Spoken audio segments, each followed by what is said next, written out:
What's going on, everyone? I'm your host, owner, and founder of Victory Life, Dwight Vick, and today I'm joined by two guys that run a great podcast I've been a fan of now.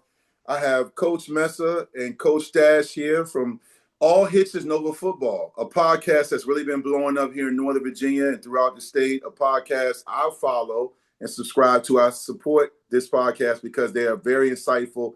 They don't just cover one part of Nova, they cover all Nova coaches, players. They give great insight. Tonight, we're going to dive into not just the matchups this weekend with the Final Four in Class 6, but also we're going to talk a little about what they got going on. Coaches, how y'all doing? I'm Hey, how doing you well, doing? man. I'm doing well. I appreciate you having us on, man. This is pretty awesome to be on Yeah, the other side of this. for sure. Yeah, Thanks a man. lot for Yeah, having us. yeah.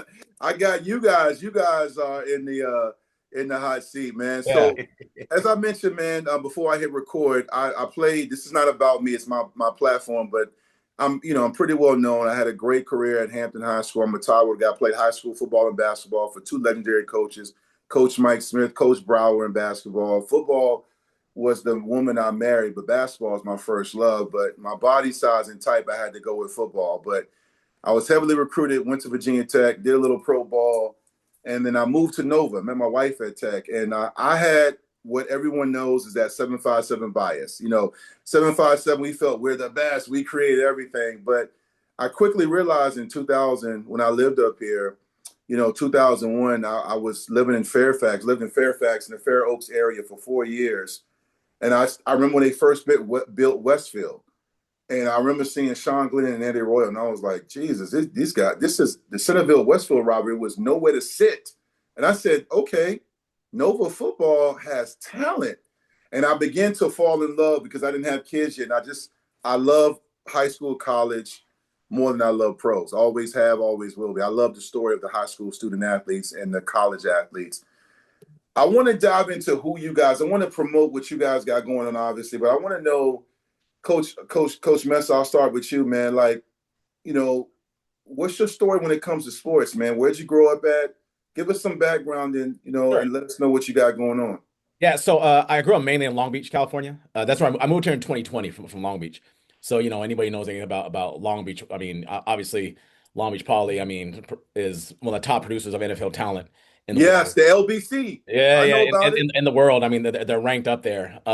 So I grew up there. My dad grew up there. My dad went to Poly. I didn't go to Poly. I went to Millikan in Long Beach. I lived in Poly District though. But so yeah, I started coaching. When I graduated from high school, I was getting ready to play JUCO ball, and I ended up jacking up my shoulder. I'm not a very big person to begin with. So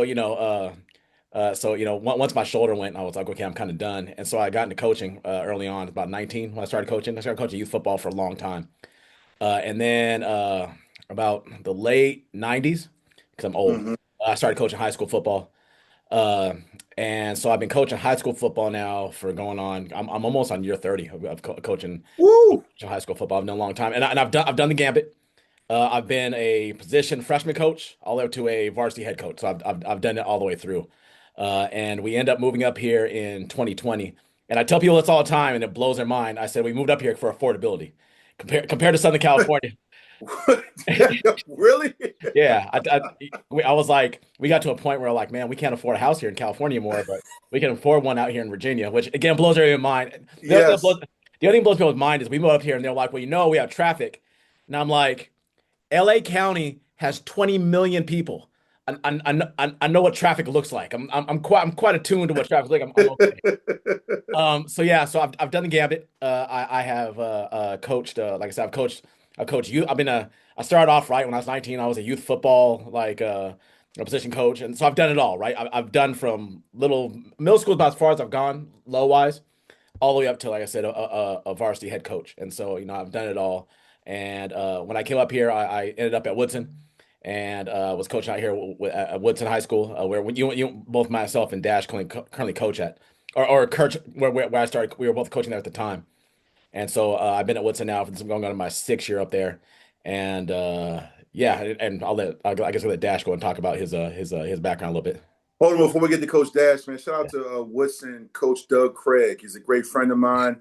When I started my podcast, Hall of Famer. yeah, He's gonna be the Hall of Fame. Future Hall of Famer, Coach Craig. this is my guy, man. 5 years ago when I started my pod, and I didn't even want to do a pod, but everybody was like, look, you need to do a pod. and I did it, man. And he was one of my first guests, man. He was so insightful. He actually helped my son get recruited, and he would talk to my son Isaiah, basketball player, but still, he would talk to him and just help him out and just give him good words of wisdom. He's such a realist. He doesn't take himself too seriously. Secretly, he's a little bit of a troll. You got to pay attention. He can troll you a little bit if you're not listening, but he's a great guy. He's a great guy. No, Coach Dash, what's your story, man? Well, let me say, well, first thing, Coach Craig, he talks highly of you. So, he knew we were doing this, and he said, say hi and all that stuff. That's my guy. Please give him my love. That's my dude.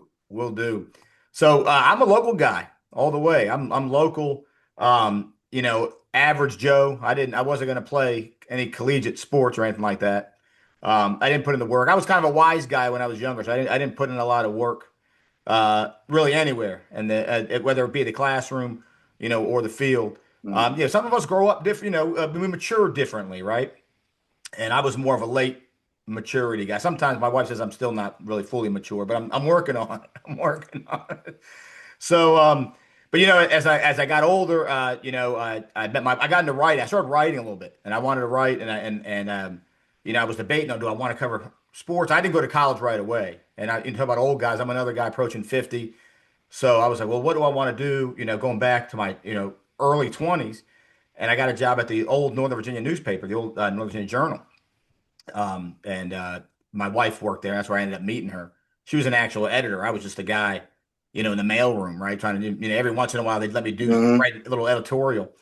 And I ended up, this is the early 2000s. This is the, internet, when Al Gore invented the internet and all that stuff. So I saw the writing on the wall. I had to go, and I said, "What do I like though? I always loved sports. I mean, I played sports my whole life, and I loved. I come from a big family. I got 4 brothers, and I always liked working with kids. I said, well, I think I got to go be a PE teacher, be a coach. That's what I always wanted to do. So went back to school, did that. My wife helped me out with that because I, was still kind of figuring things out. We got married, and she had a son, already, my stepson, and I coached him. You shout out Tom O'Brien, by the way, Braddock Road, rest in peace. Oh, wow. Yeah, it was a big story in Burke recently. But that was my mentor coaching, first coach I ever coached, were at Braddock Road with my oldest son, my stepson.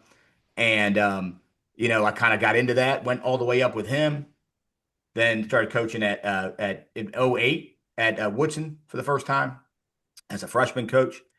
And ever since then, kind of bounced back and forth, really. When my younger son got into football, I went back to youth and coached him all the way up. And then for a while, I was doing the youth and the high school, which was, I'm pulling my hair out doing that. Oh, my goodness. Yeah, because Braddock Road would practice right near Woodson and Frost. So I would walk from Frost, shout out Brandon Smith from Braddock, because I saw him do it with his son. And I would walk from Frost over to Woodson's practice, because Braddock Road practice would end, and then I'd walk over to. I mean, it was crazy, but it was all worth it looking back on it, right? Being with my kid at youth, and then being able to go across with the older guys that I was, teaching at the high school, and then full circle, we got out of coaching last year. Mesa and I would kind of talked and said, hey, the grind, all that stuff, the family, and this year we kind of got back into it. Back at the lower level, back at freshman again. So he kind of went full circle. And Mesa even double dipped with I couldn't do that, but he did the girls flag and he did the freshman. My goodness. Yeah, I just laid back, and I got a 3-year-old too. So I have a 26-year-old, a 20 soon to be 20-year-old, 18-year-old, 14-year-old, and then a 3-year-old. Woo! You tell me which one doesn't belong in those numbers. So yeah, that's kind of the long and the short of it. Yeah. So let me ask you guys this, and either one of y'all can go first, man. Number one, thank you for your service. I mean that jokingly and seriously, because coaching is no joke. Funny story about me in 2008.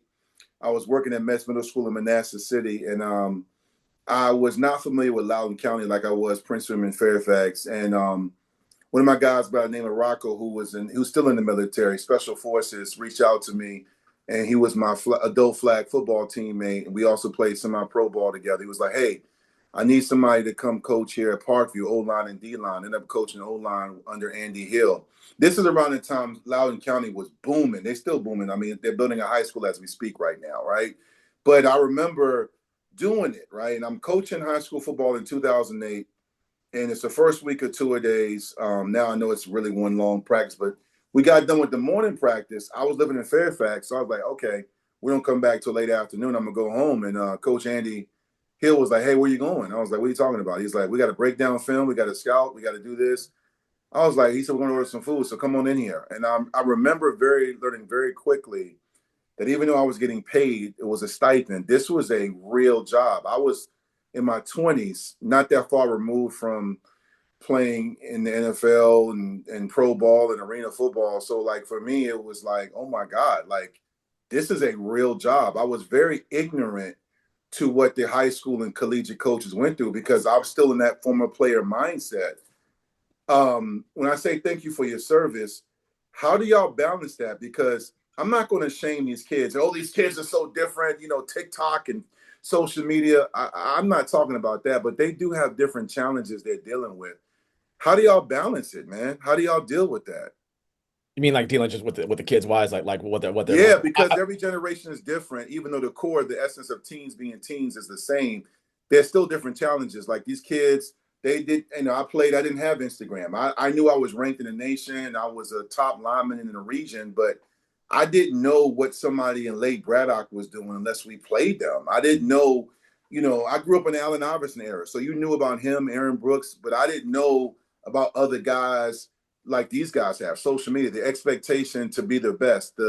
We didn't have as many teams as they have now. So how do you keep your guys grounded, and how do you stay balanced with coaching and doing the things as far as fatherhood and all the different requirements that life throws at us? Well, I think to talk one with the kids, I want to say in '09, we had a staff meeting, and they talked about how this is this is '09, this is That's early yeah, Facebook, this 6 years early ago. They Twitter were right like, there, buddy. the tough thing for the kids now is they were like, if you were getting bullied or whatever bad thing was happening to you at school, when you got home, if you didn't go near the phone, it was done, right? You could go in, you could close the door to your room, and you were in solace. And that's not what these kids have anymore. It is a constant noise all the time, which makes things really difficult for them because Coach Dash and I, Woodson is a tough place to coach at. It's traditionally not they don't they're not a top school. I mean, they have flares here and there. They do well in football.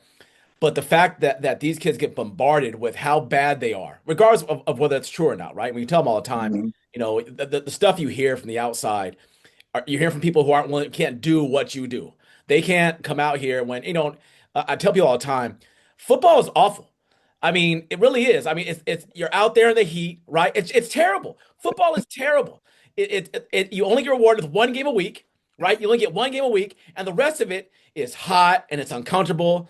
It's to learn to play football. The example basketball, right? How do you get good at playing basketball? You're good at playing basketball by playing basketball, right? Just playing pickup, playing inside, playing 3-on-3s, right? Playing the game. Where football, that's not the thing. And so, we try to tell them all the time, look, people who are bombarding you on social media are people who can't do what you do, who are not willing to take the sacrifice and come out here in August when it's 95 degrees and have 30 pounds of equipment on. You're not inside in some gym somewhere, being nice and cool, and not only that, football, even at a bad school, is going to outdraw the basketball team. Even a good basketball team is going to outdraw Don't talk to Coach Craig. If you're listening, yeah. Coach Craig, he doesn't like when we remind him of that. Yeah. So, and you're willing to put yourself in front of them every day to get judged by 1,000 people every night, whether you're a bad football team or a good football team. So I think balancing the kids with that, trying to tell them, look, you're going to have people who are going to be, it's a lot easier to be a critic than it is to participate. It's a ton easier to do that, right? To get out there and talk about how bad you are. And so you kind of insulate with that and try to really accentuate the good on it, right? And just kind of try to tell them, reinforce that, hey, this is where you're at, and kind of take away the outside noise. I don't know what that. Go ahead. Yeah, the other thing that I would always, because we could talk to our faces turn blue, right? But they look up to certain people, right, in that world, right, when in social media world, and for athletes, a lot of times it's athletes at that level, and I know for me, I would always pull, my son's grouping, that group. And I would say, look at guys like I'm a Raider fan, and I'll use this guy as an example because he was always great as a off the field, even if he had problems on the field as a player. Derek Carr, a guy like that. I mean, you'd have Raider fans sometimes would throw tomatoes at the guy. I mean, you're seeing it now with Geno, and Geno's flicking him off.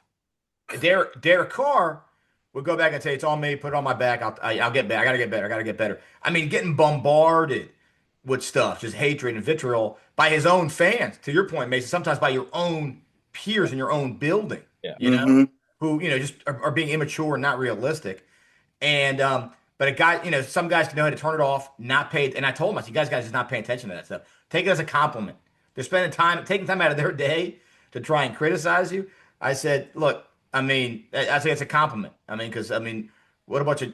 Who's spending? I said, are you taking time out of your day to write some random person and criticize them? No." I said, so they really like your body of work if they're taking time out of their day to write messages about you or whatever.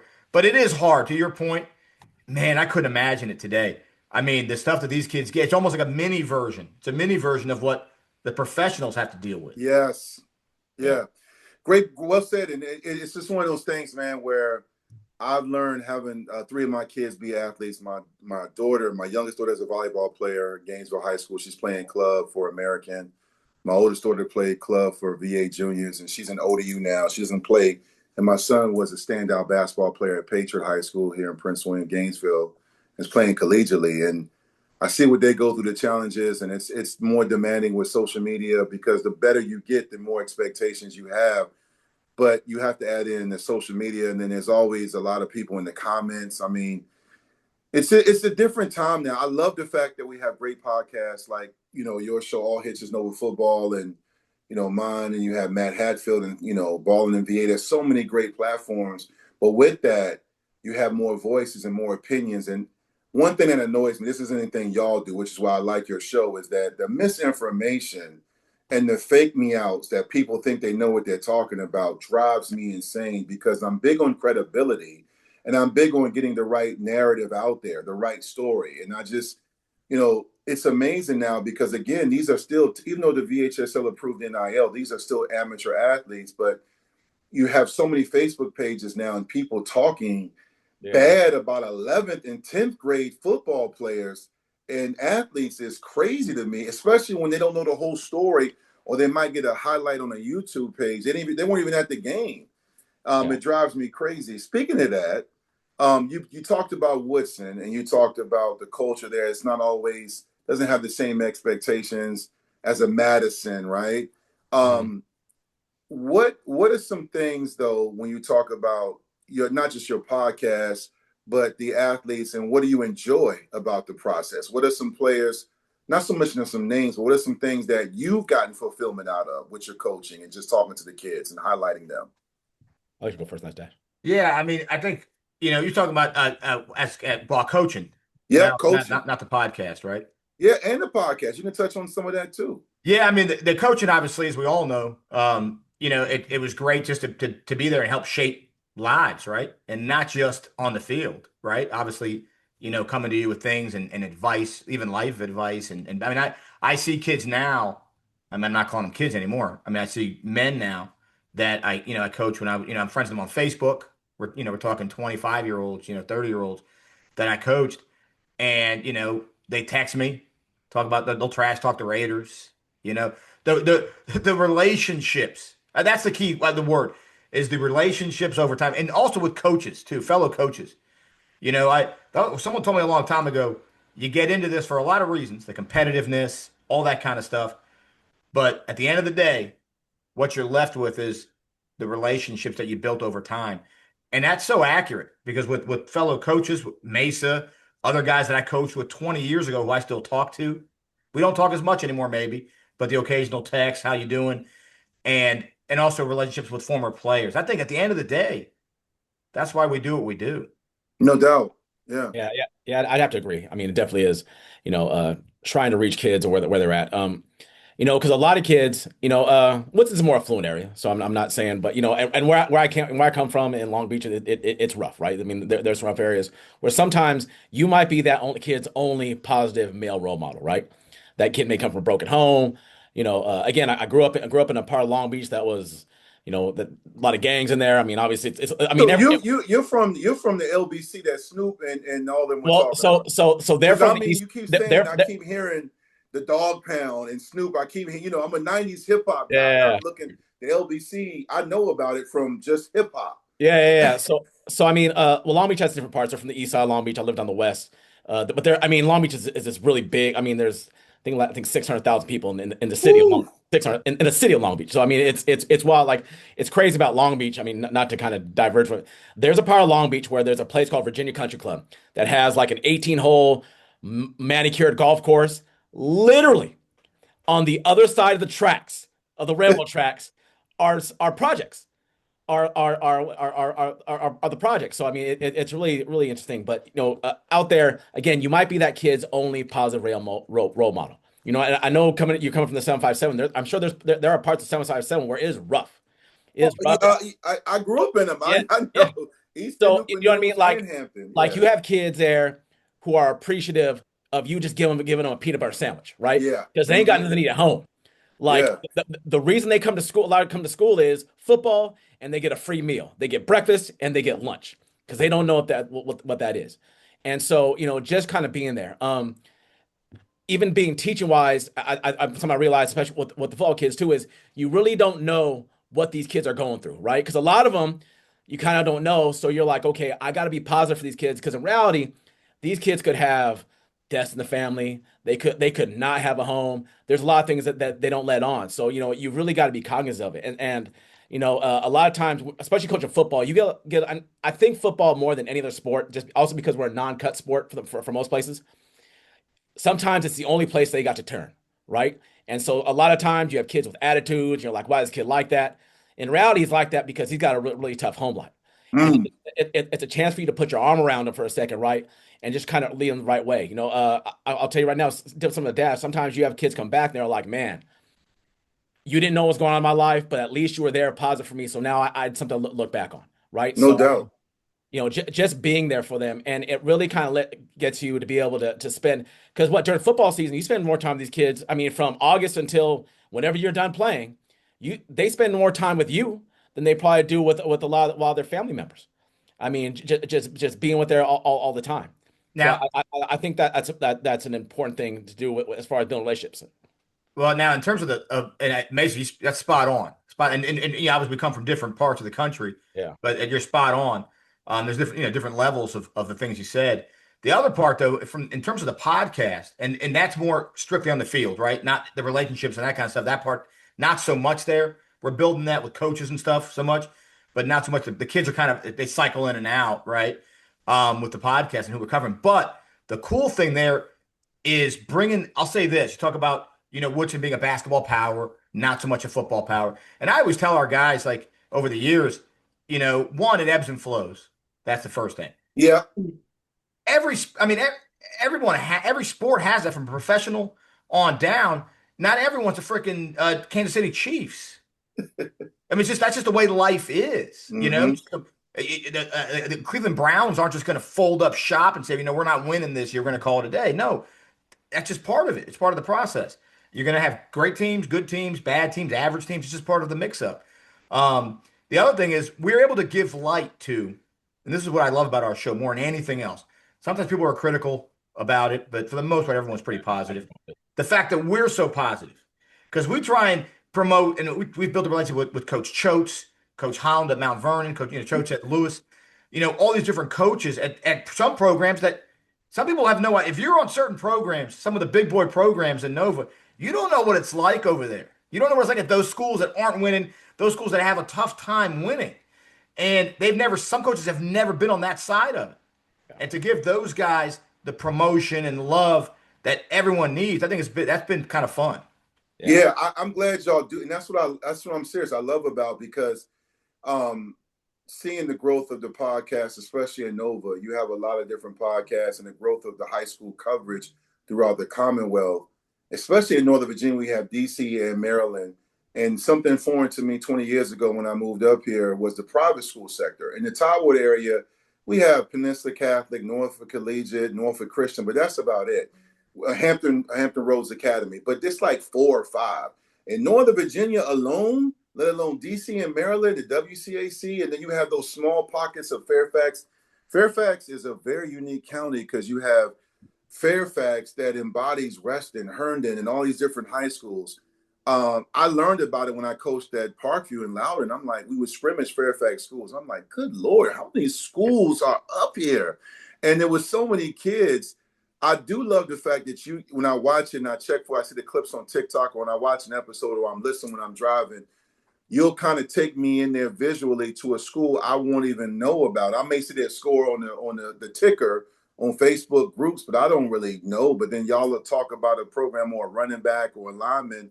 I'm like, okay, that's cool.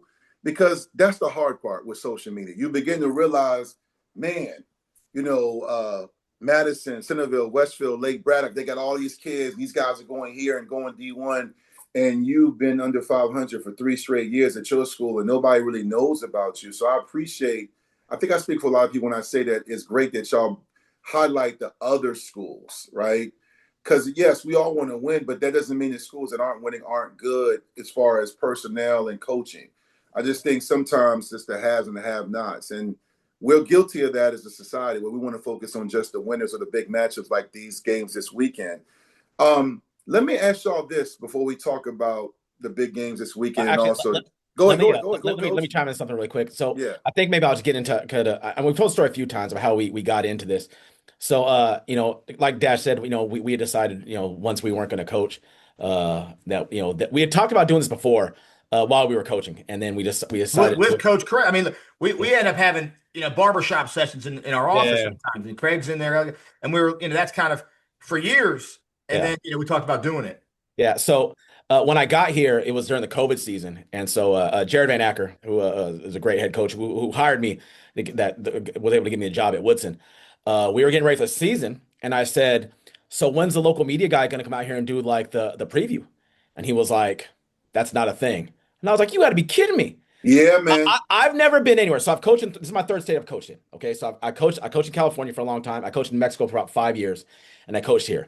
Every place now, most local newspapers are dead. It's just a thing. Unless you're in a small town, it's dead. But then somebody picks up the slack. So there's a organization called 562.org that's a nonprofit that does all Long Beach coverage. So they do previews for every sport. They do it for volleyball, water polo, do everything.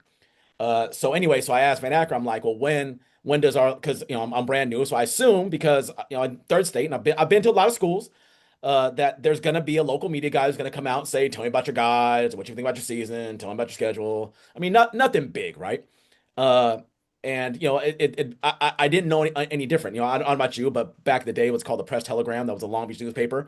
And every fall, right, you'd run to the newspaper stand, put in 1 quarter. You would take out all the newspapers because why would I pay 50 cents? I'm just going to take them all and give them out to each other. And you're going to read about all the other schools and who I know that dude, I know that dude, I know that dude. I read about that, right? So, but he's like, that's not a thing. And I was like, how is Fairfax County, one of the largest school districts in the nation, not only large, one of the wealthiest, the second or third wealthiest county in the country, not have a local coverage? And they were like, that's not a thing. And I think Dash told me there used to be some time, and then the Post. It used to be. So I moved up here 25 years ago. I used to have the Post delivered to my apartment. I lived in Fair Oaks. And the Washington Post and the Channel 8 that used to just cover Virginia, used to do a high school pregame show, Friday Night Lights, the paper would talk, everything you're describing used to be. Matter of fact, they used to give out awards, the papers. It's just the budget, the change, and the growth of social media. It's gone. Yeah. So we had talked about it, and so we're like, once we started doing it, we're like, let's give a chance for everybody to get some coverage. And I think another thing we get flack for that you'd be surprised with, because of the day of social media. Now there are a couple websites out there that talk about high school sports that have grown men, I'm gonna cuss right now, grown ass men. You can talk. This is my plan. You can say whatever. Grown ass men want to talk about 16, 17-year-old boys. Like, y'all need to shut up. You guys need to shut up. Like, stop. These are still children. And myself and Dash being educators, they may look older, but these are still kids who read this stuff and are going to feel bad. So, we get flack a lot of times. They're like, well, why do you guys know they suck?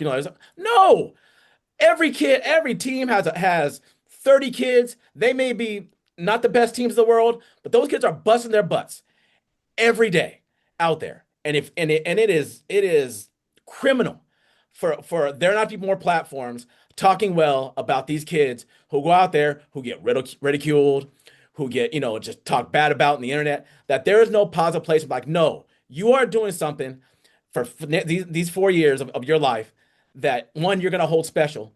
And two, you have a bunch of guys on campus that can't do what you do.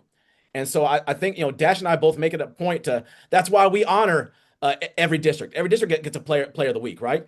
Every district we try and we search through, and trust me, when your full-time job is not this, when your full-time job is, I just got done teaching supply and demand and the Louisiana Purchase, so I have things I have to do during the day. Yep.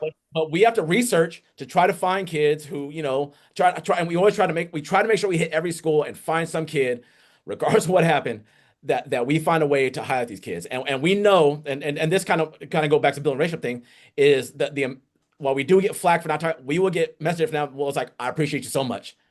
Thank you so much for recognizing me. Right? Because a lot of times they feel like, what am I doing this for? Yep. And for someone to throw out their Twitter handle and be like, hey, this kid had 10 tackles and 2 sacks in this game in a game where they didn't win. But for someone to be like, we see you, we recognize you, means the world to them. And so I think that's really kind of, and I tell people all the time, they're like, someone at the Westfield game was like, is this your full-time job? One, it's not, because we don't make any money off of this. This is more of a passion project for us. We got some sponsorship this year, which is great, but we really just kind of do it because there's a lot of kids out there. I mean, again, how many 30 high schools? 30, and that's not including Loudon, Yeah. which we'll talk about that in a little bit. But trying to get more Loudon schools into it, that would increase it by a lot. But we're trying. But the one thing, I mean, to your point, and Mesa, we're trying to hit up all the coaches. And you brought up Westfield. It was the coolest thing having all the people come over to us during that game. Parents and some administrators at the game last week, the Westfield Madison game, and just coming over and just saying thank you. And we appreciate it. It was cool to get that. And they watch it and they're like, one guy, he's like, oh, I don't miss it. Do my laundry. Some of the officials come over. A lot of the officials come over and say thanks. Sometimes I'll listen just so I'm prepping for that day. I know I'm going to be at a game and I kind of want to get a feel for what am I walking into, for this game as far as the matchup goes, what to look for. And those are great compliments. We appreciate that stuff. And you deserve them. And I say thank you. That's why I had you on. I know we were supposed to be doing some stuff, but my schedule was crazy. But I say thank you because I love what this has formed into over the last handful of years with the platforms like what y'all do, where we're covering the game and the players and the coaches the right way. I want to switch gears a little bit, still about the podcast and Northern Virginia football. I want to ask you this. I talked about my misconceptions I learned about Nova football and Nova sports. You talked, Coach Mesa, about the 757. I do come from an urban environment. I did see and experience childhood traumas. Thank God for my mom and dad holding down the fort. I came from a great sports era, sports town, where I played against some of the best athletes in VHSL history. I was blessed to have the size and athleticism to have multiple scholarship opportunities from Florida to small schools, and I chose Tech. I was part of building that program.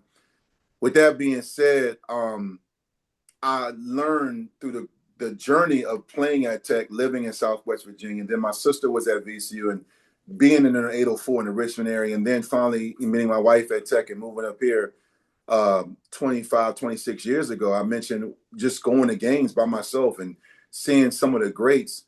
I began to see the misconception about Nova football. But in Dash and Coach Mesa, what, in your own words, what do you feel like is the biggest misconception about Northern Virginia high school football? Because I really felt, like when we get into the matchups, everyone's going to say, not you guys, but, well, Oscar Smith, they got a kid going to Michigan. They got this kid. Well, I remember when Oscar Smith had the Gatorade Player of the Year in Andrew Brown, who went to UVA. They had Josh Sweat, who was in the NFL, who played at Florida State. They also had my guy, J.C. Coleman, who was a standout running back at Virginia Tech. They had a receiver that was on that team that went to Virginia Tech, and other D1 and some D2 guys. And Centerville beat the brakes off of them in UVA that night in the state championship. I was like, everybody on Twitter was like, what is going on, right? That was a misconception that Centerville, who was ranked 1 or 2 in the state all year in Class 6, really in the state, nobody from Rivals, I used to work at Rivals, some guys I called out on Twitter. I said, you guys did us a disservice. You did not cover Centerville because it was a foregone conclusion that Oscar Smith was going to run through them.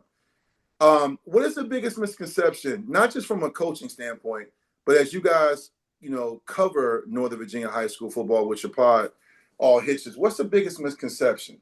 Well, I'll say this, and it played out for us, I think, almost. We'll see how this weekend goes. We'll see how Saturday goes. But the answer to your question really played out for us a year ago, right, in the state final. Madison almost embodies, right? That Madison team embodied like Nova, right? Some people will look at that team and be like, look at those guys working really well together. Some people might say, look at a bunch of slow, non-athletes, right? People who just trying to be jerks and critical, outside of, Dom and a couple other guys in the team. But you look at that squad outside of Dom, I don't think there's one Division I guy on that squad last year. At least the Centerville team had, I think, a few that they did. They had about 2 or 3. Right. Yeah. Dom was a coach, and Dom was a phenomenal talent. I think he was under recruited, but they had nicely. And then you had Ambrose, the 2-time All-State linebacker now he's at CNU, and he was a stud. So they had guys who I think were under recruited for what they didn't meet whatever matrix, right? The size, the speed, whatever. But that team just kind of embodied it. Madison now and West Springfield, these teams kind of embody it right now. The image that the critics have of them, and that's what I mean. I don't mean they are Nova. Nova's so diverse, but they embody the image of what a lot of the critics think of Nova, and yet we're watching them play so well and surprising that they're not surprising us, right? They're not surprising you and people who know better. But again, the critics are going, how the hell are these guys doing it? How the hell are these guys doing it? How they keep asking that. They were probably asking that every 5 minutes in that state final last year. That was crazy. That was a crazy game. So I think that's it. I think people discount them because of they have an image, preconceived images of what it should look like. And it needs to look, you guys talk about, Long Beach, and you guys talk about 757, and that people have a certain image of what they expect. They don't expect that from Madison. They don't expect it from what you say, Mesa, the third wealthiest count. They don't expect that. They have their own preconceived notions, their own biases. So then they're surprised when they see it playing well. But as we all know, and a team works hard, they're coached well, they have talent. Man, that's a key one. People forget that one realistically, but they have talent. And then you put all that together, well coached, talent, and guys who work hard and put in the work in the offseason and are a team. That's what happens. And I think people just don't they discredit these Nova teams because they don't meet their preconceived notion and biases of what a football team should look like. So I think, and again, you came from rough area, I came from rough area. When you see a school from rich area, the first thing you think is soft, right? Yep. That's the first thing you think. Yeah. Right? Because you're like, where I grew up, there's no way you're going to be rough, right? There's no way you're going to be rougher than I am. There's no way you didn't. And Madison, I think Madison's probably right now the poster child for it. Those kids are not soft. Those kids go 100 miles an hour, full speed, hard after it, every game. So I think that's one of the big key is you think soft. You think rich kid. I mean, look at Vienna. I mean, I don't think I'm speaking out of turn here. Vienna, pretty nice area, right? I mean, I've been there millions of times. Yeah, Beautiful Vienna, area. pretty nice area, and great restaurants. Great, I love the restaurants in the Vienna area. Mm-hmm. But that's the thing. I think a lot of times you think wealthy or you think upper middle class or whatever you want to term it as, soft, and that's not the case. We have some rough and tumble kids up here who play hard-nosed football. The other thing I think that gets underrated here is the coaching. There's some really quality coaching up here. Now you speaking, because I was waiting for one of y'all to bring it up because Coach Counts can coach, and he's just one of millions, not millions, but a lot, thousands, the guys that can coach. But continue, go ahead. Yeah, so I think that's the other thing is that scheme-wise, preparation-wise, these guys are on it. I mean, and they grind. Do you know what I mean? Again, Mm-hmm. you think of wealthy area, you're like, there's no way these guys grind like there's a lot of coaches out here who grind 7 days a week, right? They are nose deep in film. A guy like Josh Richards at Herndon, that dude is breaking down stuff and having statistics and analytics coming out of his ears by the time he gets on Mondays. Just the experience. And up here, I think you have a lot of coaching staffs that have been there a long time. Now they move around every now and then, but you have a lot of coaches who stay. Counts has been at Madison now for over a decade, I think. I mean, that whole staff there, Yeah, they've been there for a has long been there time. together. Look at the Westfield staff. Westfield, another one, right? Now I know Doc's been at Bragg now for a while, but he's kind of kept that staff together for quite a while. They went from Woodson to Braddock, but they've been together for a long time. And I think the continuity in staffs is another thing that really speaks to a lot of it. You talk a little about coaching. It's hard to get coaches nowadays. I don't know about you. I mean, I don't know about you. When I was in high school, I think we only had one walk-on coach. Every other coach was a teacher on campus and had been coaching at that school. My freshman head coach was the former varsity head coach who had won multiple, I guess they were CIF championships, you term as region championships. He had won 2 of them. Hey, he was our freshman head coach. Yeah. Hey, I just want to add to your point. I'm so glad you said that because I try to tell my people in the 757, specifically the Peninsula side where I played, the Peninsula District. When I was at Hampton, I played for the legendary Mike Smith. Bethel had Coach Kozlowski. Phoebus had Bill D. Then Sexton took over. Kickinton had Kurt Newsom, who's coaching collegiately now. Tommy Reeman was at Ferguson, then Warwick. He coached Mike, Marcus, Vic, my cousins, and Aaron Brooks. And then you had another guy at Denby, and it was the same thing in basketball. And that's why I feel like you have so many running clocks and bad teams, because the continuity and cohesiveness of coaches are constantly changing and moving on. And they are coaching, they don't work in the school. It's just hard to get them. And then, respectfully, this is for a different pod when I have you guys back on, hopefully. The VHSL does not give these guys enough of what they do. No. But continue making your point, because I just think that is a major point when I talk to the OGs that have been around this game a long time. We were very blessed. Even at Annandale and Garfield and other places, coaches were there forever. Yeah, it was different. Yeah. So, I think kind of back to the point where things get underrated. 1, quality coaching. 2, toughness. I think those are the 2 things in particular that really kind of get underrated here, because you have, like Braddock. I think, my understanding, almost every coach they have now is on campus. So, they really buy in, and you get people on campus who do that. Now I know Counts is a walk-on, but he has a lot of coaches who have been there for a long time, year in, year out, and being able to build that kind of consistency means something to the kids, right? If they hear that, if every year they got a new DB coach who's got a different idea, they run a different defense, as opposed to being like, no, this is our system, this is what we run. So I think those are the 2 things. And I'll give you another example of that. Again, the perception of, here they come. Like you said, here come the soft kids from Nova. And speaking of Oscar Smith and speaking of Coach Craig, right? What happened last year in the tournament? I mean, they saw. We know a lot of those Woodson kids. They saw some of those kids coming on. They're like, these guys are going to beat us. All right, these guys beat them. Yeah. Hey, listen, that did not surprise me, and I love the Oscar Smith coach. I saw them for 2 years straight. My son, Patriot, beat them 2 years in a row in the semifinals. Well-coached team, athletes. But I tell you what, Doug Craig, I saw him win a state championship over Hilton. Then I saw him the following year. Before we became friends and I knew him, I took my son to this tournament where I sat behind Winston's bench, and I didn't even know. I just knew of Doug. And they were playing Trinity, and they were playing them tough. Trinity had Armando Baco, who went to UNC. They had a guy named Henry Coleman, who went to Duke and transferred to Texas A&M, and then Jason Wade, who played at ODU. 3 D1 guys, and Woodson was right there. And I think the misconception, I was guilty of that, being a Hampton and Newport News guy, but that was the benefit of traveling and moving outside of my comfort zone and going to different places. And number 2, also realizing my own biases were kind of polarizing me, where I had to kind of step out and realize everybody's got a different situation. Money does not solve problems, as well as don't assume everyone up here has money. One thing about Fairfax County is it's a very diverse area regarding socioeconomic divide. You get into the Alexandria area or the Route 1 corridor, It's very different from Vienna. And there's some parts in Reston and Herndon, because again, I do community-based work. I'm a licensed therapist. Where you say, hey man, it's not safe out here. And that's not to say it's hood. Everybody wants to sometimes argue what's more hood. I'm talking about like everything isn't straight, narrow. It's not straightforward. It's not as easy as you think.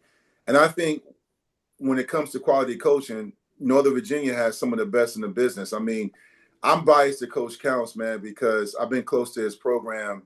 And I mean, every time I look, I'm like, oh, Madison's down, or they're right there. Every year you were like, well, Madison's probably not. And then they're right there.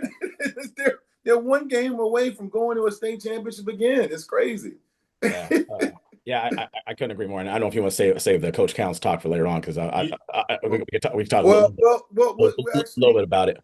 But we're going to get ready to get, because there's some matches I want to spend some time breaking down. Let's talk about it. So it's interesting, man, how this all played out, because I'm going to leave this to y'all, because I'm going to facilitate this, because this is what y'all do. So I get to get y'all on my platform to break it down and get me some reels and some clips. Let's dive into it, right? Division 5 is a very intriguing personal matchup. Coach Prev, who I'm cool with, I do a live. He jumps on a live every Tuesday night. Maury and Stonebridge have history. There's history there. I mean, you talk about a team from Nova and Loudoun County and Stonebridge. Even though they lost to Great Mickey, he went to Independence, correct? Yeah, he's the OC over there. Yeah, you got Stonebridge here again. I mean, when I go back and think about Stonebridge, I first saw Stonebridge in 2005 in Todd Stadium when my alma mater, Tyrod Taylor, beat them. And I was like, where's this Stonebridge team from? And then after that, they lost. And it was really the Tyrod Taylor show. But Stonebridge had athletes. And that I didn't know what Loudoun County was in '05. Even though I lived up here, Loudoun County was just kind of, I only went out there for the Leesburg outlets. I knew nothing about Stonebridge, right? And then from that moment on, I saw them all the time. I saw them against Highland Springs. I saw them against Phoebus. And I'm like, man, these guys are always in the States. And again, they lose Mickey. He's the OC. And here we are again with them and Maury. Maury's been the consensus favorite to win Division 5. They got about 5 or 6 guys going D1, and I could be off with that count. What does this matchup entail, and how do you see it playing out? Well, first thing, before I let Mesa kind of break that down, I do want to we got to give credit to Coach Golston, right? Yeah. There were people who, when he came in they struggled a little bit last year. Now they rebounded by the end of the year, but I remember Mesa, they lost a Light Ridge. Yeah. Mm-hmm. And I can only imagine.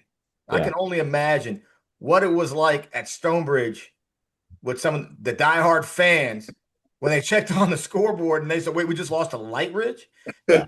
And that's not a knock on Light Ridge. Light Ridge is a great school. But Stonebridge, like you just said, you just broke it down. Stonebridge was one of those legendary programs.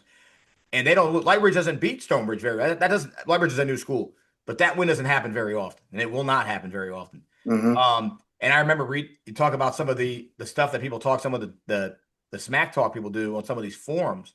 People were crushing him with Coach Golston. They were crushing him. That'll last a year. We'll see how this goes. And, fast forward, I guess a year and a half, and look where we are right now. Yeah. So Stonebridge has only given up double digits once, and that was last week against a Riverbend team that I don't know if anybody really thought they were going to beat.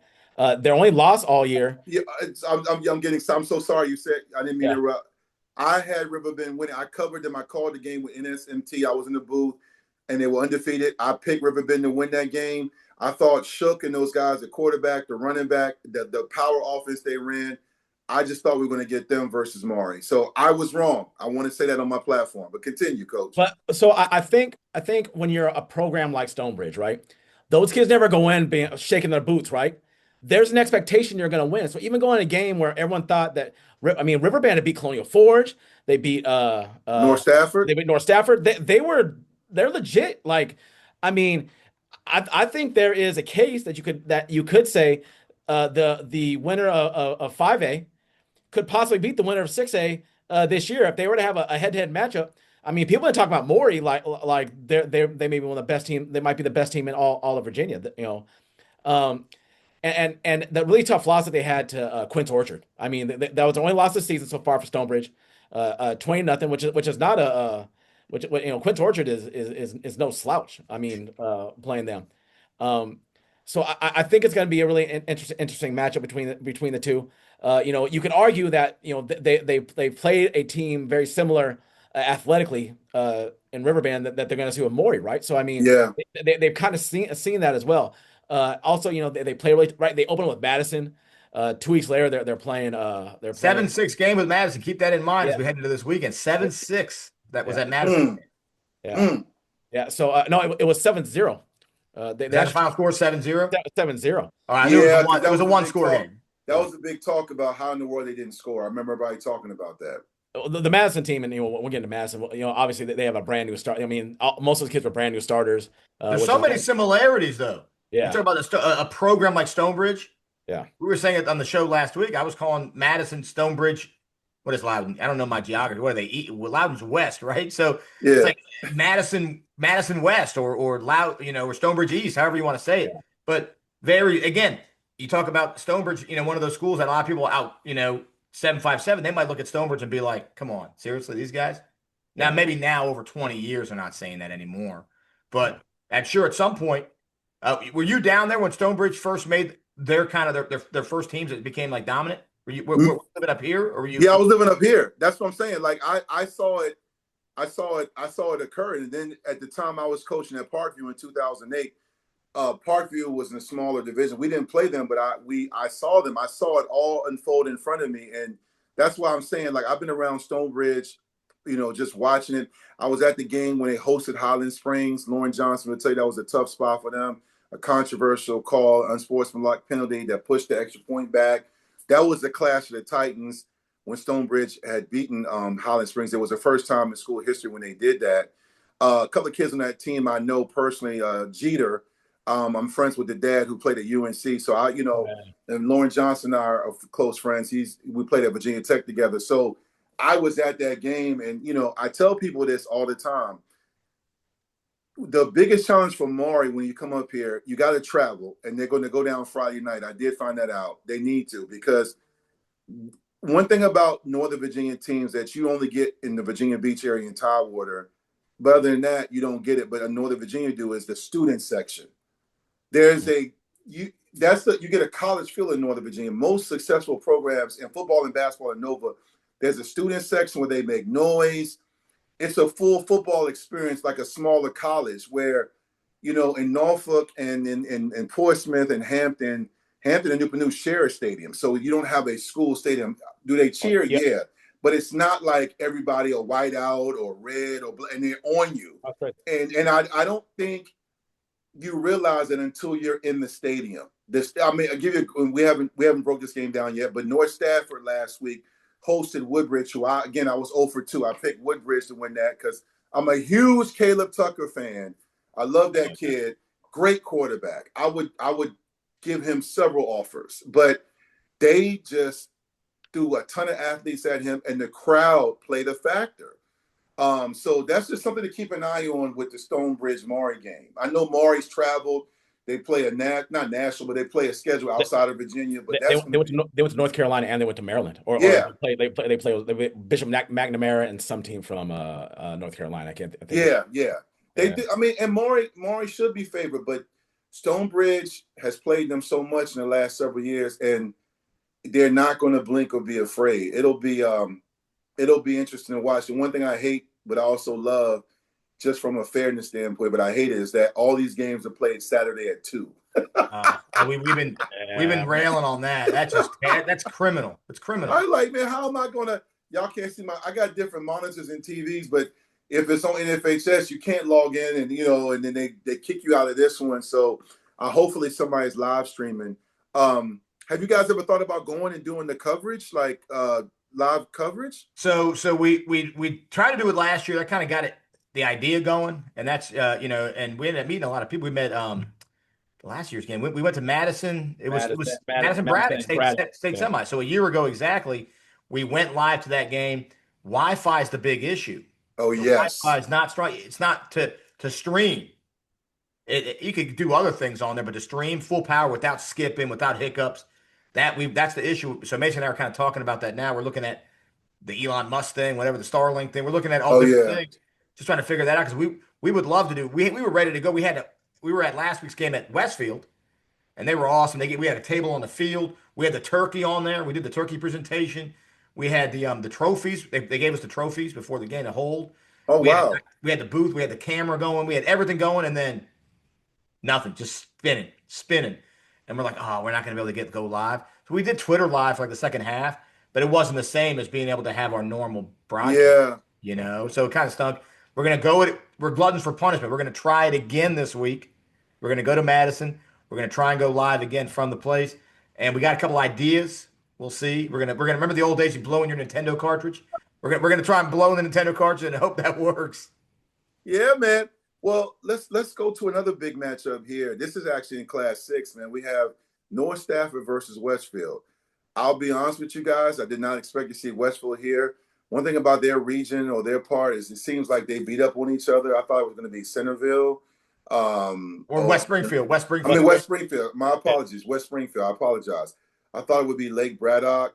North Stafford, as I mentioned before, that's a team full of athletes. They dismantled Woodbridge. Woodbridge made a push late. Their star running back for North Stafford had to be carried off the field. He's injured now for the season. Tough break. I really pray that he gets back. I hate seeing any player get injured. I hate that. So I'm hopeful and praying for him that he gets back healthy and better than ever. What are your thoughts on that matchup? I don't know anything about Springfield. Yeah. So I mean, look, I'm gonna go over some of these guys. I mean, Springfield came out of nowhere this year. Now, obviously, to them, they didn't come out of nowhere. I'm sure they've been ready for this, but covering them, Scotty Lewis, that quarterback, he ends up beating Ty Jackson for all region quarterback. I was calling him Richie Gannon all year, like the old Delaware Blue Hen running around making plays. I mean, Scotty Lewis was outstanding this year. Dylan Wickham comes from Texas, the running back. This kid comes from Texas, was killing it over there. Lands over. So Wickham, the quarterback, is from Minnesota. I met his dad at Lido's Pizza. Wickham is from Texas. They happen to move in a military family. They got Javon Austin. They had Kai Austin at Lake Braddock last year. His younger brother, Javon Austin, is the receiver. Oh, okay. Anthony Bello, tight end. He's a scholarship kid to what's the school up in New Jersey by the beach? I'm drawing a blank here. It ain't Rutgers. No, not Rutgers, by the water. They'll come to me later. But Division I kid scholarship, Anthony Bello, tight end. They got guys. And everyone's sleeping on them. Everyone's all year long. People are like, oh, well, that's Springfield. They had a couple of hiccups early. They lost to Chantilly. So I'm sure people look at their schedule and go, oh, these guys, they lost this game and that game and this game. Oh, these guys can't play. I'm telling you, that when Wickham, the running back, started getting going, and then the quarterback, who's only a 1-year starter, he came in mid to late season last year. But this is his first full season as a starter.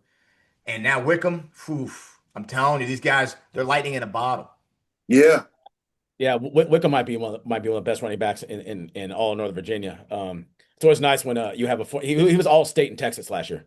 When he just What? Yeah, he was all state in Texas. So it's always nice when one of those kids show up at your doorstep. Yeah, so I mean, and early on he was not being featured a lot. I'm not, they were, but as the season went on, you kind of realized what you had with him. He's big, he's fast, he's a track kid as well, just lightning fast. But I think they're gonna have their hands full. North Stafford is loaded. They got athletes all over the place. They play well, they play fast. I mean, much like you. I selfishly wanted Woodbridge to win because I told Dash, I said, Woodbridge wins, I'm going to go to the state semifinals at Woodbridge. I wanted to go there and watch the game there because that's where it would have been. But I know North Stafford should have beat Battlefield this year. They lost on a last second play of the game to Battlefield, and they play and they lost to Colonial Forge. And I wonder this now. I'm sure they weren't scared, but when Woodbridge knocked off Colonial Forge, if North Stafford pumping their fists like, oh yeah, give me those guys. Give me those guys instead. Because I know people that thought Colonial Forge might have been the best team in 6A. I mean, there are people talking about that. That's how good that Colonial Forge team was. But Antoine Barnes, right, at North Stafford. That kid's an amazing receiver. Phenomenal. He is absolutely phenomenal. So they're going to have their hands full. And, I don't know if West Springfield's seen somebody with that kind of talent yet. And I'm not denigrating, South County or Lake Braddock, but North Stafford has a bunch of dogs out there They do. who can play.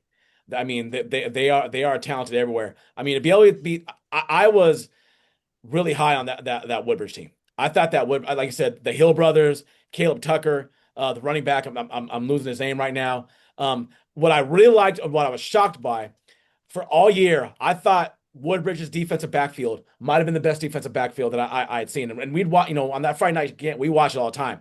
Those kids were fast and physical. I don't know if you watched that when they beat Colonial Forge, but at the end of the game, they were laying hat. They were, and I was high on Woodbridge all year. I covered them. I did the Woodbridge Garfield. I was in the booth. I called the Woodbridge Garfield game, and during the TV timeout or halftime, I told Nails, the guy I called the game with, I said, man, I think this team can win state. I told the coach that. I mean, they were loaded.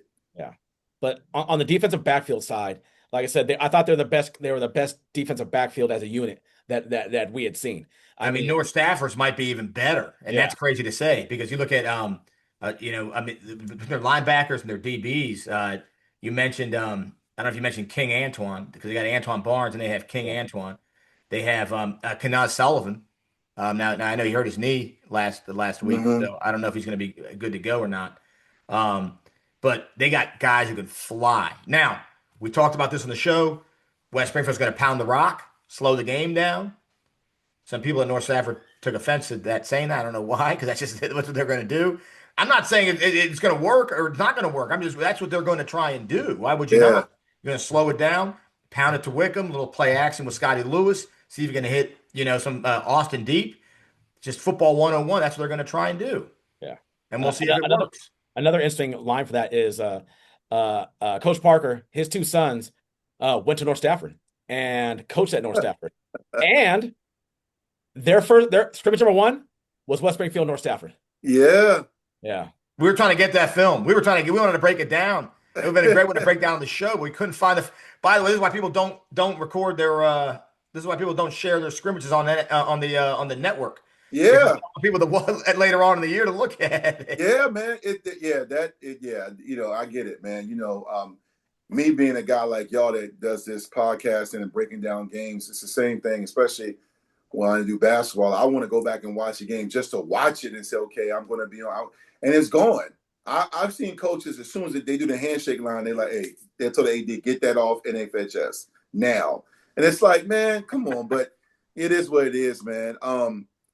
I will tell you this. The game I'm probably looking forward to the most outside of this isn't a Northern Virginia matchup. It was is Indian River and Highland Springs. That's the game I'm looking forward to. But the other game I'm looking forward to, because of the storyline, is Madison and Oscar Smith. Yeah. I feel like this will be a very interesting game, contrast of styles, because of what we touched on about the misconceptions of Madison football. So let me give you some history about what I know about Madison. I first was introduced to Madison in 1996. They were 12-0. I was home in 1996. We were home for Thanksgiving break. Virginia Tech just had a big win over UVA. This is back when Tech and UVA were both ranked in the top 20. This is when it was hopefully it'll get back to that, the peak of the rivalry. And I was home, and I was like, Madison. And I did not know where they were. I heard they were from Northern Virginia, and they had a very good team. Well, they ran into a guy by the name of Ronald Curry, who was the National Gatorade Player of the Year in football and basketball. And that Hampton High team, to this day, many experts and pundits feel like still the best high school team ever assembled, with Ahmad Hawkins, Ronald Curry, Bobby Blizzard, Juice, and so many other guys you can go on the Green, Jerry Green. Many of those guys went on to play D1, right? Well, Madison did not show well. There was an altercation. Hampton took it personal, and they ended up winning that game either 76-14 or 76-21, right? And from that moment on, I was like, man, whatever, Madison, and then again, Madison kept reappearing, but they always ran into a very legendary team. They ran into those great Freedom Woodbridge teams with the Overton brothers coaching them. And, Freedom Woodbridge, they did that to everybody. Like, it wasn't like Madison, was the only team they blew out. So Madison, I feel like, gets a bad rap because they lose. They got beat by Freedom Woodbridge in the state championship. I believe it was 48-14, right? And it's weird because having a son who lost back-to-back years in the state championship at VCU to South Lakes and 1 year at Hayfield, I always tell people, and I told my son this, only a handful of people in their entire high school career can play in a state championship, let alone win it, right? But I think in the day and age with social media and so many people with headsets and microphones, it's like, oh, you guys, y'all can't win it. You choked. You gave it away last year. Sometimes the football gods give you an opportunity. And I feel like this is one of those matchups where if you're Oscar Smith, you got to come in here ready to play, because I'm not going to take away what they did last year. They won the chip, but it was interesting watching that game where they were a 2-point conversion away that got through his helmet, or it was an unsportsmanlike call that backed them up, and they still had a chance, right? That is such a heartbreaking loss, man. I've lost on the 1 yard line to Norcom, and I remember it was my junior year, and I was 20 something years ago, and it still hurts, right? Yeah. So Madison gets a second chance, man. So you guys do this, man. This is what y'all do. This is why I wanted y'all on. I got all poetic and spiritual. No. What do y'all think? What do you think? So I'll kind of start. I'll start off with Oscar Smith. So we kind of set the story. I told Dash this. So not being from Virginia, right? I come here and I start learning about 757 Richmond, and I start looking at all the dudes who have come out of that area. Mm-hmm. And I come and I'll go again. Dad sometimes get needly about it, but I come from an area that produces NFL talent in droves, right? I mean, I can just start listing off the guys I played against, the guys who I coached, the guys who I coached against. I can list all that. But if you just start looking at the beach area and Richmond, the per capita of Division I and NFL guys, I would probably argue might be top 5 in the nation. Just the amount of talent that they turn out there, right? I mean, just per capita, you look what they turn out. You talk about football, you talk about obviously Southern California, you talk about Miami-Dade, you talk about Dallas, you talk about Houston, right? Maybe you talk about a little bit in Pennsylvania, right? And up there, right? You talk about those areas, and I don't think it gets enough recognition that it actually deserves because of the amount of talent. But no one thinks about it, right? I mean, NFL Hall of Famers. I mean, multiple NFL Hall of Famers, grew up within miles of each other in that area. So I think sometimes, and deservedly so, that they come in with arrogance of being like, we have the best players, in a state, and arguably they do. Now, but with that Madison team, not only were they a 2-point conversion away, they were probably about 3 inches away. I don't know if you've seen that catch. He is about 3 inches away from catching that ball on a diving catch and beating a team that no one thought they had any business of beating. And I think that goes to the credit of Coach Counts. Coach Counts might be should 100% be a Hall of Fame coach, regardless of because what he's been able to do with that team, and when they walk out last year, I remember we broadcast the game, and when you watch those kids stand next to the kids at Oscar Smith, they look like a freshman team standing next to a varsity team. They were outsized across the board. When we watched them play like Braddock, they walked down the field, and I'm like, they don't pass the eye test. They had a couple big kids, but when you're talking about a team that has been this close to winning a state championship for the last 5 years, you expect them to walk in the field and look like Oscar Smith. You expect them to walk in the field and being like, man, look at these dudes, but they don't, right? We were at the game against Westfield, and they have a lineman who can't be 200 pounds. I looked at it, and he's got to be about 5'10", about 195. But he is a dog. He digs people out. He uses leverage. Just kind of how they play. They are the epitome of a fist, right? Standing apart, not all impressive, right? It's a slap. But they kind of ball up in one thing. They all kind of go together, and they are physical. And not only that, Coach Counts, I've said before on the podcast, that team is built from November. Look what they run. They're not in the spread. They're not throwing RPOs. I'm sure they have them in their thing, right? But they're not, running, multiple motions. I mean, they shift, but they haven't gone to what everybody does now and gone spread. What do? They are freaking pro personnel, tight end, receivers, a fullback, running power, saying, this is what we do. If you can stop it, good for you. but we're really good at doing this. Defensively, they are. I'm not saying that they are not intricate, but they have a thing what they run on defense. They kind of like, okay, I'm going to line my kids up and I'm going to teach them how to play football. And they do. And I know a lot of times I hear social media people talking about how, if you're not running these kind of defenses, kind of offense, you're not teaching kids football. Two things you need to do in football. Two things. If you block well and you tackle well, you are a good football team. Absolutely. You never look at a team and been like, oh, they got a really good line to block, but they went 0-10. No. If you can block well, you're going to go a long way. And they do those two things better than maybe 99% of the teams in the country do. They block well, they tackle well, right? If they have you lined up, you go down. If they lock on you, they dig out kids bigger than them and they move.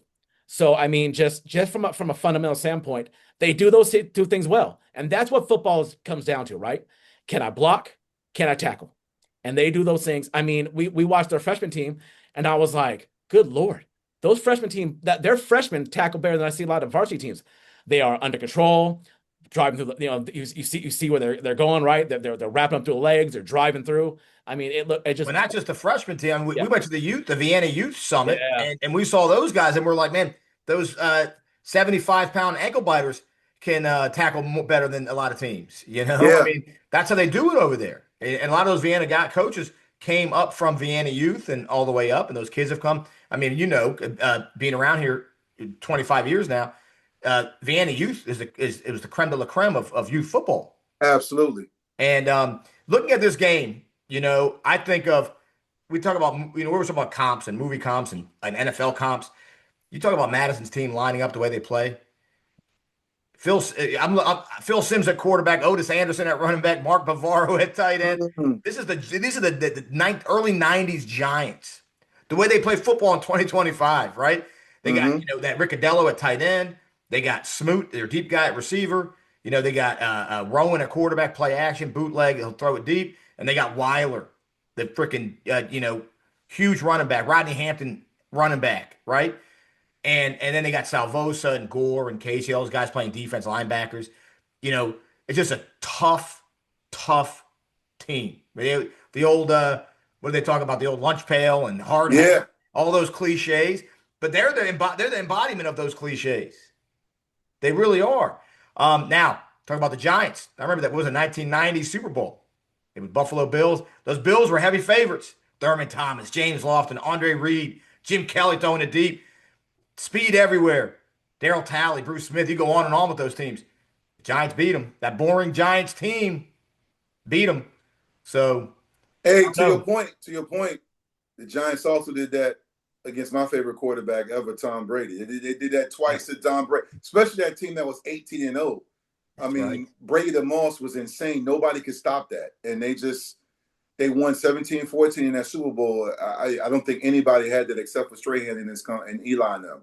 You're right. Eli, Ahmad Bradshaw, right? It's a tough team, the good D-line, Tuck and straight. I mean, same kind of thing, really.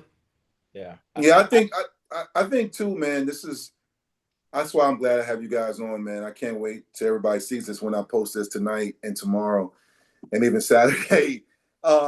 Is that for the first time also in 6, especially more so than 5, but even in 5, but definitely in 6. And I know, Coach Mesa, you have a point you want to make, but I'll be quick. Yeah. This is the first time in a while I feel like even though Smith is technically the favorite, I still feel like it's wide open. Yeah. I don't feel like, and there's been years past where I'm like, okay, Freedom Woodbridge and Highland Springs are the 2 best teams in 6. Like, and they even rearranged the bracket so they could meet in the final at UVA and ended up being a great game, 42-34. It was a great game. But the year Madison was there against Freedom Woodbridge, when Freedom Woodbridge won their first one, Freedom Woodbridge was determined because they had lost the previous one a few years ahead of that, prior to that, against Manchester. Manchester just destroyed them. That was one of the highest scoring offenses in VHL history. So sometimes you just get a dud in the state championship. I don't think this Final Four is going to be that, especially in 6. That's what I'm referring to. So, Coach Mesa, what were you going to say? No, I agree. I do think Oscar Smith is the favorite. I think everyone expects that to happen. Well, I was going to say a key point of this game, and I talked about it a little bit on the pod, is Madison has to stay away from the explosive play. They can't give up the 80-yard bomb. They can't give up. They can't give up the 95-yard run. They can't. They can't let Oscar Smith start to feel momentum, right? Because if they hit him over the head early, and I talked to him a little about it when we did the preview show, just kind of going to the comp. When Long Beach Poly plays a team, they want to hit you early with an explosive play. They want to hit you early to let you know you're not as good as us. You might as well just go and fold it up now. And I'm expecting Oscar Smith to try to hit them with something big early to kind of take the wind out of their sails. Very similar to what happened where, last week when Westfield went down by a couple scores, you could feel the energy, just kind of drain. And if you get hit I don't know why I'm blanking on the Lonnie Andrews, Travis yeah, Johnson. the Michigan kid. If he hits you with a 95, if he goes past your DB, makes Moss is one of your kids and high steps in the end zone, they're 16, 17-year-old kids. It's gonna wear on them because all week those coaches are like, these kids are fast. We got to keep them in front of us. We can play with them. But if they hit you early, those kids are like, oh man, that kid is fast. We make the boxing comp all the time. Yeah. And this is the Mike Tyson comp, right? They're going to come in there. They're going to try to end it early. Yeah. Now you got to survive, right? If you can survive the first couple of rounds with Mike, you got to take Mike to the 8th, 9th round when Mike starts he started getting slow and started breathing heavy. But Mike wants to end it early. Yeah. So they can't let him end it early. And the kid going to Michigan is elite. He's special. And Oscar Smith has a history of great receivers, from the kid Bradshaw, that's what I was referring to earlier. They've always had great receivers. I mean, even the kid Thomas they had. I mean, they always have these fast, athletic receivers. But, the one thing I'll say, and this is more so for Oscar Smith than it is Maury, because Maury's had a few close games when they played out of state. Smith typically all year long blew out everybody, except for that tough loss they had when they came up here and played at Gonzaga to start the season. They destroy. They run their district. They run that region. I mean, they just do, and they're a great program. And they got a great coach. But it'll be interesting to see if it's a close game, what happens, because I think you said something, Coach Dash, is that close games, they're 16, 17, and a few 18-year-olds. And as a former athlete myself, man, it takes a special person to push through a close game, to not make that mistake, not get that holding call on 3rd and goal, to not false start, in a critical down, or a tip pass I saw it against Phoebus and Lafayette. Phoebus, great 4-time champion in a row, was at Lafayette, and Lafayette only won 23-14, but you could see Phoebus pressing when they got down, trying to make that game-winning touchdown, and Lafayette took advantage of it and got not one but 2 interceptions to hold on and win that game. And when you get to this time of year, man, the Final Four, this is going to be great, man. I really can't wait to Saturday. It can't be here close enough. Some of my favorite time of the year when football and basketball overlap, and you got football, and you got sometimes when I'm watching the ticker, I'm like, oh no, that's basketball. I'm seeing the scores. I'm like, oh, I thought that was football. I gotta tell y'all, man. I before I sign off, man. This has been so much fun. I gotta tell you, for those watching, man, check these guys out. You don't have to be a Northern Virginia guy, but especially for my people up here in Northern Virginia that support the Victory Life movement, subscribe to the channel, man. You guys are doing a great breakdown, and I know how hard it is to run a pod. I've been doing this for 5-6 years, and making sure you don't offend anybody, or making sure you cover everybody. I've had people when I first started were like, "Hey man, you're doing a lot of interviews. He's a great man. You need to interview this guy." And they would text me, and I'm like, "Hey man, I'm doing this for free. This is like something I'm doing, but I will take into account to what you told me." Real quick before I sign off, man, what do you guys think? Last question, and we got to get out of here. What do you think the biggest story this year so far in Northern Virginia football has been? And I don't mean the whole situation with Fairfax High School and the Cash App or Venmo payments or other stuff. I'm talking about just like a story that somebody may have missed, or just like, hey man, that coach took a team, they dealt with this, or hey, watch out for them next year because what they did this year, they only won 5 games, but they got these kids coming in here. Is there a story we may have missed about a program or a team or a school that's going to that really was a great story to watch as somebody like yourselves that do the podcasting? All right. Well, I got a couple things. First and foremost, I want to thank you and Victory Life and your platform and what you do. It's important to, you have people on your show and you're always giving the love, but you deserve the love right back. You're a great platform for not just football. We talked about it off camera earlier, but a lot of things beyond football, and that's appreciated. Thank you. Thank you. And like you said earlier, ball in Virginia, Hatfield, dark visors, levels. Yeah. Carl Frederick, you mentioned him earlier. All we talk about the newspapers that were all dying. The beauty of it, at least the silver lining, is that it has given this platform this opportunity to fill the void for so many, good people to come in here and promote and do a good job promoting kids and sports. Yeah. Thank you. Thank you. Yeah, no, of course. I had to say that. Now, in terms of that, so a couple things. One, first thing that comes to my mind, the marquee, right? Probably the amazing the St. James story, right? The undefeated season, heading into the St. Francis game, the big St. Francis. If you have a chance, that St. Francis documentary for that episode when they played St. James, have you seen that episode? Oh no, I gotta check that out. Ooh. I didn't know. Mason, that's a great. Mason, you told me about it. That's a great episode. So if you have a chance, check that episode out. I think that kind of, even though it's about St. Francis, just the fact that it was that game was such a big deal in the DMV. Again, I'm talking DMV as a whole. That's up there. I think we just talked about Madison. The rematch, being able to go this far with losing that much talent from a year ago and still being right here to play Oscar Smith all over again. I think that ends up being a big story. And in terms of things that people didn't talk about, I'm going to give a little credit to, and we didn't talk about them that when we covered them, when we covered everybody else. They didn't get any special coverage this year. But I think good things are coming for South County. I think everyone kind of saw South County kind of go away. They were a power. They were almost Madison-like, right, in some ways. And then, Coach Pannoni kind of, he's gone and all that stuff. And everyone's like, oh, they're going to stink. And Coach Urquhart came in from Rockridge. And I saw a lot of good things, a lot of young talent there. I think you're going to start seeing South County will be in this conversation again, I think, very soon. Wow. So there's a couple things. One, I think in the Concord, you had a South Lakes team that finished in last place that should have beat Battlefield, that was on the doorstep of beating Centerville. I think that was something that didn't get a lot of play, and again the lack of high school coverage, and also Centerville going from a non-playoff team to being maybe one of the best offenses that in Northern Virginia.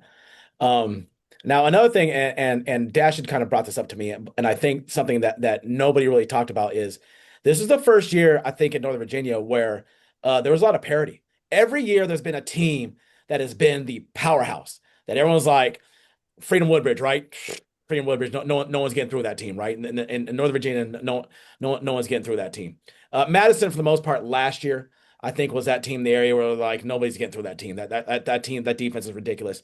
But it seems like this year there's a lot more parity where, especially when you got the playoffs, you weren't sure, right? I mean, last week with Westfield and Madison, no one was really sure. I don't think there's been a clear-cut powerhouse team, and I don't know if possibly, and I'm going to credit Dash this because he kind of brought this up to me. Is this with the new transfer rules? Are less kids moving, right? Because before you might have a kid who would be a starter at one school who might transfer to another school and not necessarily be a starter there, but then will make that other team weaker because he left. Now, maybe that kid didn't leave, right? Maybe that kid stayed, so that kid hung around, which means that team's got a little better. So I think in terms of there was a lot more parity this year, right? I mean, you had games that went off where you were sure one team was going to win, and then you saw a lot more quasi upsets, or you saw a lot more games where you thought they should have been blowouts where they were a lot closer. So I think there's been a lot more parity. And I know with all the new transfer rules, maybe you'll start seeing that more. We'll see how this all plays out. And I guess that's maybe kind of leads into the other part is the crackdown on the amount of transfer rules that have gone out. We've seen some screenshots of stuff that they started to announce, and you're like, oh man, I don't know if that's going to hold in court, but if it does, it's going to be crazy. Yeah, man. That definitely, I'll have you guys back on as we approach next season, because this won't be the last time, man. I really enjoy what you do because there's always something going on. Nova's crazy, man. But it happens in Tidewater and Richmond and Southwest Virginia, man. The need to win, or sometimes, man, like the stuff that happens just to to get a players is crazy. But I mean, it's been going on since the movie Blue Chips was around, you know. Yeah, I mean, people just you know, it's part of the game, man. But I want to thank y'all again for joining, man. This platform, Victory Life and the Victory Life movement, man. I got a big order some hoodies, man. So I'll make sure I bless you with that when I get my new bulk of hoodies, man. We got to get you. Hey, likewise. Yeah. You tell me what size and you got it. Yeah, man. I appreciate everything y'all do for high school sports, and I speak on behalf of a lot of people here in Northern Virginia, from Northern Virginia, Fairfax, Arlington area, Alexandria, to down here in Prince William and even beyond, man. We appreciate y'all both. Thank y'all for joining on. And for everybody watching, make sure you check out All Hitches Nova Football. Their platform, subscribe. They got great things coming, streams and different things like that. Subscribe to their channel, support their movement and their vision to promote high school coaching and football. And also, thank you guys for coaching. We need more good coaches out here who really care about kids, man. Sometimes I see coaches on these Facebook group chats trolling and talking about kids. I'm like, damn, bro, you're a high school coach, man. What happened to you? It pisses me off, but I have too much to lose because, you know, back in the day I would approach somebody, but I can't do that now because I'm a leader in the community. But on a positive note, thank y'all for coming on the show. Thank y'all for what y'all do. Everybody get to a game this week, and if you can't, check it out on NFHS, stream it. Thank y'all. What's your Twitter handle, guys? What's your Twitter handle? It's at Nova Football Pod. All right. And also TikTok, right? I follow y'all on TikTok. Yeah, I think it's Nova Football Pod for, I think, everything. Instagram, Twitter, and all the handles. Well, there you have it, man. And like I say to all my peeps watching, continue to support the Victory Life movement. Like I say every episode, no matter where you go, no matter what you do, make sure you leave a positive impact and you leave a great legacy. On behalf of All Hitches Nova Football, I'm Dwight Vick, owner and founder of Victory Life. Y'all be safe. Leave a great legacy. Thank you, guys. All right. Thank you.